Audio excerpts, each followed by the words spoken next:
पण शेवटच्या सत्रामध्ये काय झालं, त्यांना कॅन्सर झाला.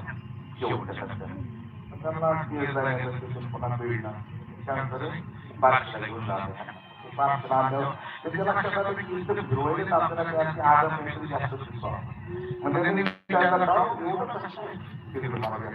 तुम्ही त्याच्या माहिती मला कॅन्सर झाला." "कॅन्सर? मला कॅन्सर झाला?" लगेच त्या पलंगावर पडल्या बाबाचा फोटो घेतला त्यांनी आणि बाबाच्या फोटो बोलल्या, म्हणल्या, "बाबा, मी तुमची जीवनभर आतापर्यंत सेवा केली आणि तुमची कन्या म्हणून जिवंत राहिली आतापर्यंत. आता कॅन्सर होणं एवढं काय नाही, पण बाबांच्या कन्येला कॅन्सर होणं हे बरोबर नाही, म्हणजे लागतं नाही आपल्यासाठी. मला 2च मिनिटामध्ये कॅन्सर दूर झाला." किती मिनिटात? 2च मिनिटामध्ये. महाराज तुम्ही चला चाललेला आता सुदैवाचं. परत त्यांच्या माहिती कशी म्हणजे लोक म्हणजे डॉक्टर म्हणजे सगळं रिपोर्ट सांगितले कॅन्सरचा, पण तिथे कॅन्सर सापडला त्यांना. ते म्हणजे